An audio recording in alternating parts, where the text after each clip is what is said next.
Hi friends, welcome back to my channel. ఈరోజు topic వచ్చేసి April 28 current affairs video. ఈరోజు first topic చూస్తే కనుక రఫేల్ మెరైన్ యుద్ధ విమానాల కొనుగోలు ఒప్పందం. ఈ యుద్ధ విమానాలను కొనుగోలు చేస్తుంది. ఎవరు కొనుగోలు చేస్తున్నారంటే భారత్ కొనుగోలు చేస్తుంది. మరి ఏ దేశం నుండి కొనుగోలు చేస్తుంది అంటే ఫ్రాన్స్ దేశంతో కొనుగోలు చేస్తుంది. మరి టోటల్గా ఎంత మొత్తంలో అంటే 26 రఫేల్ మెరైన్ యుద్ధ విమానాలను కొనుగోలు చేయడం జరుగుతుంది. దీనికోసం ఎంత అమౌంట్ని చెల్లించాల్సి ఉందంటే టోటల్ అమౌంట్ వచ్చేసి 63,887 కోట్లు దీనికి చెల్లించడం జరుగుతుంది.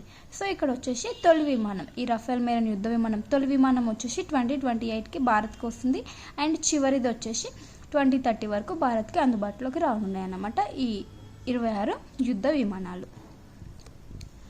నెక్స్ట్ కరెంట్ అఫైర్, తెలంగాణ లోకాయుక్తగా జస్టిస్ రాజశేఖర్ రెడ్డి గారు ప్రమాణ స్వీకారం చేయడం జరిగింది. సో ఎవరు ప్రమాణ స్వీకారం చేయిస్తారంటే గవర్నర్ ప్రమాణ స్వీకారం చేయించడం జరుగుతుంది ఇతని చేత. సో ఇక్కడ చూస్తే కనుక ఈ లోకాయుక్త యొక్క పని ఏంటంటే ఏవైనా ఫిర్యాదులు అవినీతికి సంబంధించి ప్రభుత్వ అధికారుల యొక్క నిర్లక్ష్యం, దుర్వినియోగం, దుర్వినియోగం చేస్తారు కదా.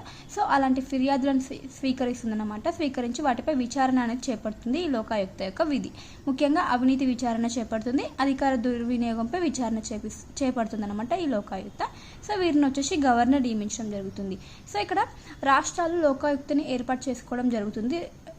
సెంట్రల్లో వచ్చేసి లోక్పాల్ వ్యవస్థ ఉంటుంది, రాష్ట్రాల్లో వచ్చేసి లోకాయుక్త అనే వ్యవస్థ ఉంటుంది. సో ఏ చట్టం ఆధారంగా ఇవి ఏర్పడడం జరిగింది అంటే లోక్పాల్ మరియు లోకాయుక్త చట్టం 2013 ప్రకారం రాష్ట్రాలు లోకాయుక్తని ఏర్పాటు చేసుకోవడం జరుగుతుంది. సో గుర్తుంచుకోండి, తెలంగాణ లోకాయుక్తగా ఎవరు నియమితులయ్యారంటే జస్టిస్ రాజశేఖర్ రెడ్డి. నెక్స్ట్ తొలి విడత పద్మ పురస్కారాలు అందజేయడం జరిగింది. సో రీసెంట్గా పద్మ పురస్కారాలు ప్రకటించడం జరిగింది కదా. సో అందులో తొలి విడతగా కొన్ని పద్మ పురస్కారాలను అందించడం జరిగిందనమాట గ్రహీతలకు. సో ఇక్కడ చూస్తే కనుక టోటల్గా ఎన్ని పద్మ పురస్కారాలు అందిస్తున్నారంటే టోటల్గా 139 పురస్కారాలు ఈ ఇయర్ అనమాట. సో అందులో పద్మ విభూషణ్ వచ్చేసి 7, పద్మభూషణ్ 19, పద్మశ్రీ వచ్చేసి 113. సో ఇక్కడ నంబర్స్ గుర్తుంచుకోండి, చాలా ఇంపార్టెంట్. 7, 19, 113. ఈ తొలి విడతలో భాగంగా 71 మందికి ఈ పురస్కారాలని అందజేయడం జరిగింది. ఎవరు ఇస్తారంటే రాష్ట్రపతి చేతుల మీదుగా ఈ పురస్కారాలు అనేది ఇవ్వడం జరిగింది. సో తొలి విడతలో 71 మందికి ఇవ్వడం జరిగింది. రిమైనింగ్ మెంబర్స్కి ఇంకో విడతలో వాళ్ళకి ఇచ్చేస్తారన్నమాట. నెక్స్ట్ కరెంట్ అఫైర్, 72వ మిస్ వరల్డ్ ప్రచార లోగో ఖరారు. సో ఇక్కడ 72వ మిస్ వరల్డ్ పోటీలు ఎక్కడ జరుగుతున్నాయి? మన తెలంగాణలో జరుగుతున్నాయి. సో గుర్తుంచుకోండి, చాలా ఇంపార్టెంట్. అండ్ లాస్ట్ వచ్చేసి 71వ మిస్ వరల్డ్ పోటీలు ఎక్కడ జరిగాయంటే భారతదేశంలోని ముంబైలోనే జరిగాయి. ఇప్పుడు వచ్చేసి తెలంగాణలో జరుగుతున్నాయి. హైదరాబాద్ వేదికగా చాలా ఈవెంట్స్ హైదరాబాద్లో జరగబోతున్నాయి అన్నమాట.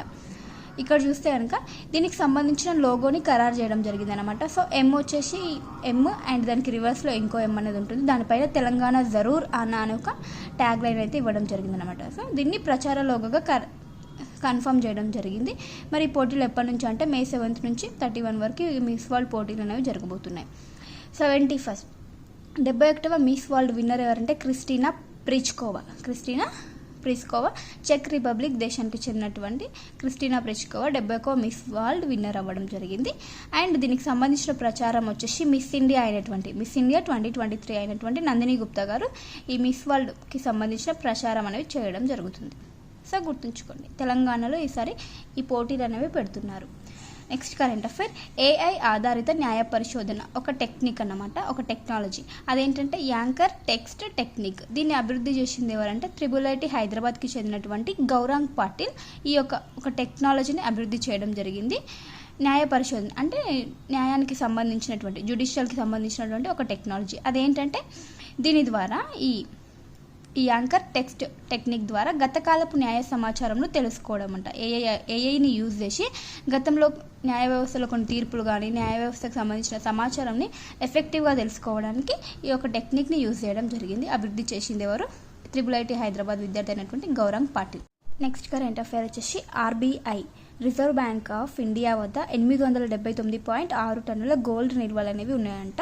సో ఇక్కడ చూస్తే కనుక 2024-25 ఆర్థిక సంవత్సరంలో 57.5 టన్నుల గోల్డ్ని 5 టన్నుల గోల్డ్ని కొనుగోలు చేయడం జరిగింది. ఎవరు కొనుగోలు చేశారంటే RBI కొనుగోలు చేసింది. సో ఇక్కడ వచ్చేసి భారీ గోల్డ్ నిల్వలు అనేవి రిజర్వ్ బ్యాంక్ ఆఫ్ ఇండియా దగ్గర ఉన్నాయి. ఈ గోల్డ్ నిల్వలు వచ్చేసి 2017 నుంచి పెరగడం జరిగింది. అండ్ ఇక్కడ అత్యధిక గోల్డ్ నిల్వలు ప్రపంచంలోనే అత్యధిక గోల్డ్ నిల్వలు కలిగిన దేశాలలో మన భారతదేశం ఎన్నో ప్లేస్లో ఉందంటే 7వ స్థానంలో ఉంది. మరి ఫస్ట్ ఫస్ట్ వచ్చేసి యూఎస్ ఉంది, సెకండ్ ప్లేస్లో జర్మనీ, థర్డ్ ప్లేస్లో ఇటలీ, ఫోర్త్ ప్లేస్లో ఫ్రాన్స్, ఫిఫ్త్ ప్లేస్లో చైనా, సిక్స్త్ ప్లేస్లో స్విట్జర్లాండ్ ఉన్నాయి. సో మన భారత్ యొక్క స్థానం ఎంత? 7వ స్థానం. దేనిలో అంటే ప్రపంచంలోనే అత్యధికంగా గోల్డ్ నిల్వలు కలిగిన దేశాల జాబితాలో.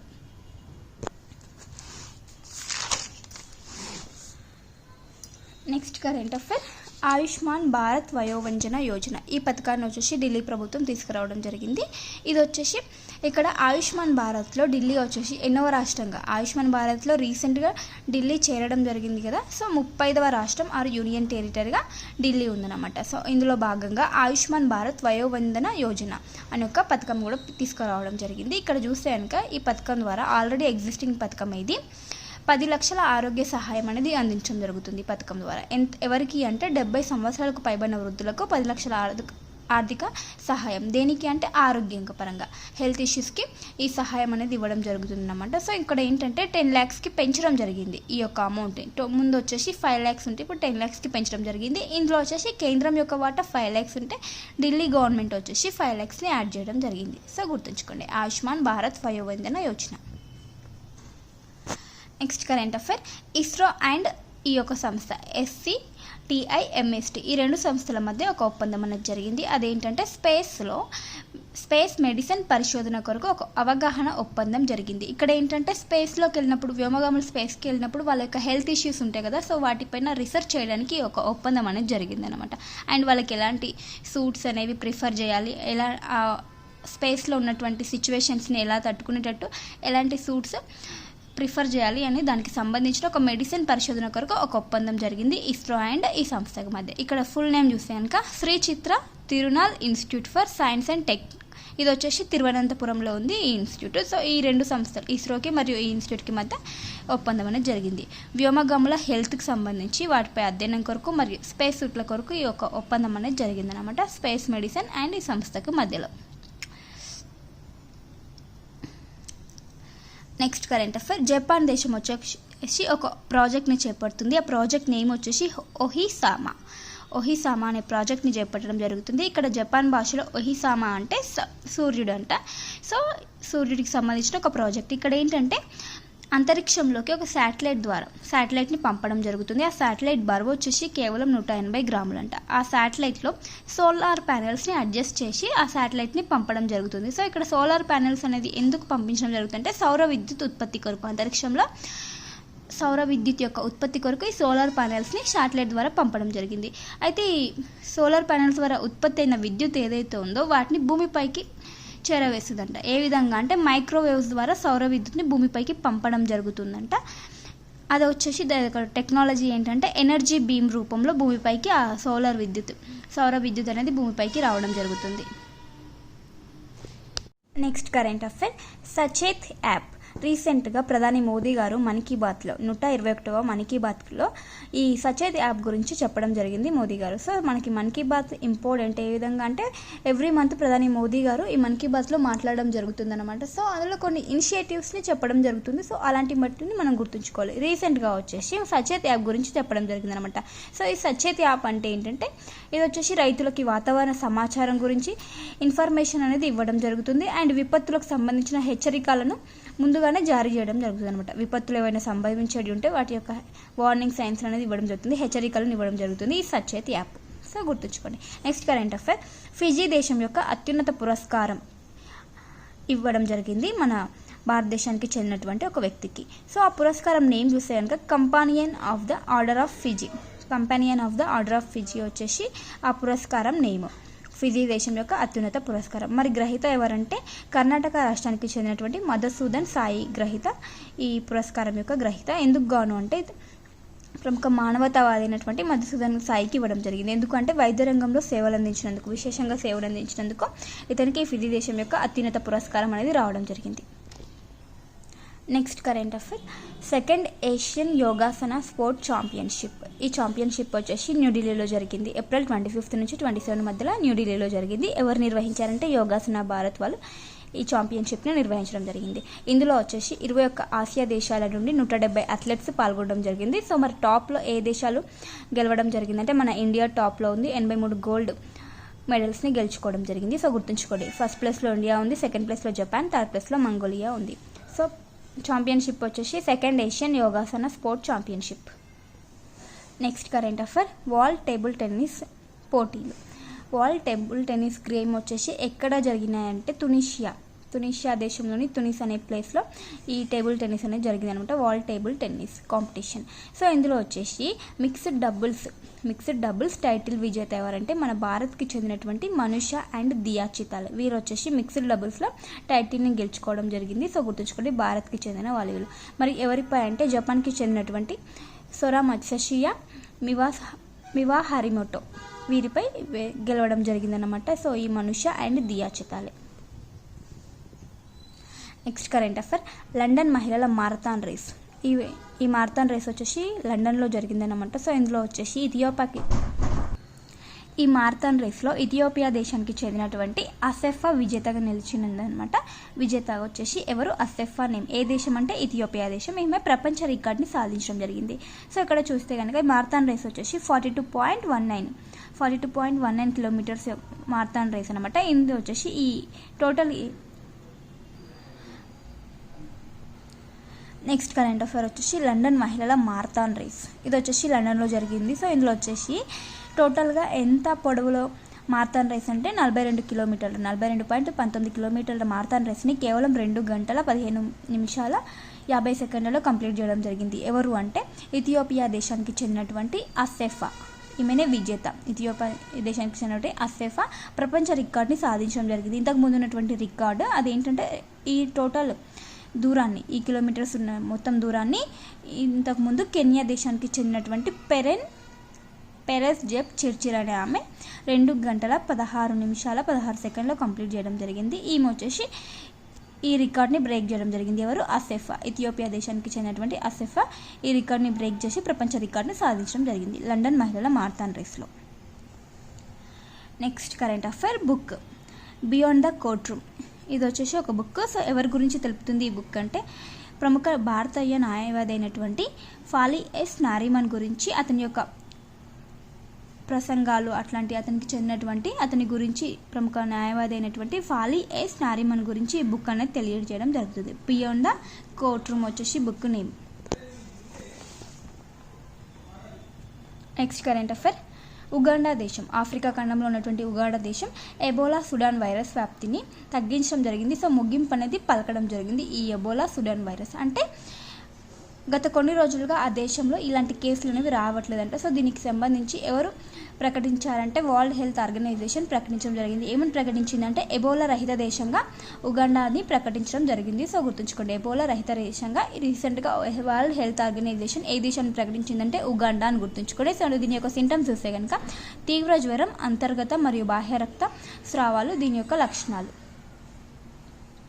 Next current affair poverty and equity brief on India అనే ఒక నివేదికను ప్రపంచ బ్యాంక్ ప్రచురించడం జరిగింది. సో నివేదిక నేమ్ గుర్తుంచుకోండి, poverty and equity brief on India నివేదిక. సో ఈ నివేదికను ఎవరిచ్చారంటే ప్రపంచ బ్యాంక్ రిలీజ్ చేయడం జరిగింది.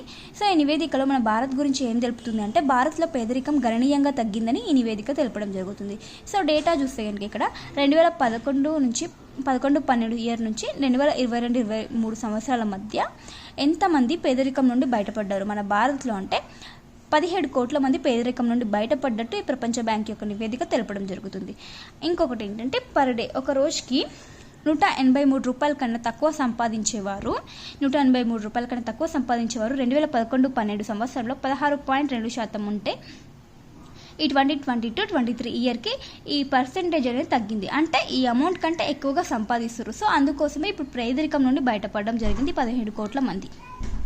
ఇక్కడ గ్రామీణ పేదరికంలో చూస్తే కనుక గ్రామీణాలలో 18% నుండి 2.8% తగ్గింది. నెక్స్ట్ పట్టణాల్లో చూస్తే కనుక 10.7% నుండి 1.1%కి పేదరికం అనేది తగ్గడం జరిగింది.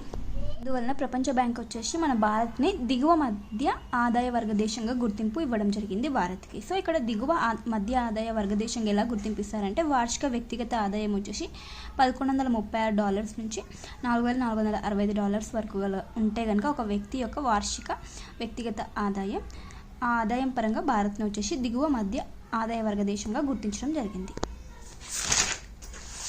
Next current affair coastal states meet వచ్చేసి ముంబైలో జరిగింది ఏప్రిల్ 28న. మత్స్యరంగ అభివృద్ధి కొరకు ఈ తీర ప్రాంతాలు ఉంటాయి కదా, తీర ప్రాంతాలు ఏవైతే ఉన్నాయో ఆ తీర ప్రాంతాలకు చెందినటువంటి తీర ప్రాంత రాష్ట్రాల యొక్క ఒక మీట్ అన్నమాట. ఇందులో మత్స్యరంగ అభివృద్ధికి ఈ మీట్ని ఏర్పాటు చేయడం జరిగింది. ఎక్కడ అంటే ముంబైలో ఏర్పాటు చేయడం జరిగింది. ఏప్రిల్ 28న ఈ స్టేట్స్ మీట్ అనేది జరిగింది, కోస్టల్ స్టేట్స్ మీట్. దీనికి అధ్యక్షత ఎవరు వహించారంటే కేంద్ర సహాయ మంత్రి అయినటువంటి రాజీవ్ రంగన్ సింగ్ గారు అధ్యక్షత వహించడం జరిగింది. మరి ఇది ఏ మంత్రిత్వ శాఖ ఆధ్వర్యంలో ఈ మీట్ అనేది జరిగింది అంటే కేంద్ర మత్స్య పశు సంవర్ధక మరియు డైరీ మంత్రిత్వ శాఖ ఆధ్వర్యంలో ఈ కోస్టల్ స్టేట్స్ మీట్ అనేది జరిగిందన్నమాట. సో ఇక్కడ దీనిలో భాగంగా ప్రధానమంత్రి మత్స్య సంపద యోజనలో భాగంగా 255 కోట్లు అనేది కేటాయించడం జరిగింది పలు ప్రాజెక్టులకు అన్నమాట. ఈ మత్స్యరంగానికి సంబంధించి పలు ప్రాజెక్టులకి 255 కోట్లు కేటాయించడం జరిగింది. Next current affair. భారత్ అణువిద్యుత్ రంగంలో 49% విదేశీ పెట్టుబడికి అనుమతి ఇవ్వడం జరిగిందనమాట. భారత్ అణువిద్యుత్ రంగం ఏదైతే ఉందో అందులో ప్రైవేట్ రంగాలకి కానీ విదేశీ పెట్టుబడులకి అనుమతి ఇవ్వడం జరిగింది. ఎంత పర్సెంటేజ్ అంటే 49% ఇవ్వడం జరిగింది. ఇక్కడ చూస్తే కనుక విదేశీ మరియు ప్రైవేట్ కంపెనీలకు భాగస్వామ్యం చేసే అవకాశాలను కల్పిస్తున్నారు అణువిద్యుత్ రంగంలో. భారత్ వచ్చేసి 2047 సంవత్సరానికి నాటికి 8 గిగావాట్స్ నుంచి 100 గిగావాట్స్ లక్ష్యంగా పెట్టుకోవడం జరిగింది ఈ అణువిద్యుత్ రంగంలో. Next current affair. పర్యాటకం ద్వారా వచ్చిన విదేశీ మారక ద్రవ్యం అంట. భారత్లో పర్యాటకం ద్వారా వచ్చిన విదేశీ మారక ద్రవ్యం చూస్తే కనుక 2024లో ఒక రికార్డు స్థాయిని అధిగమించడం జరిగిందంటే విదేశీ మారక ద్రవ్యం 2024 సంవత్సరంలో $30.18 బిలియన్ చేరుకోవడం జరిగిందంటే పర్యాటకం ద్వారా వచ్చిన ఆదాయం అనమాట విదేశీ మారక ద్రవ్యం.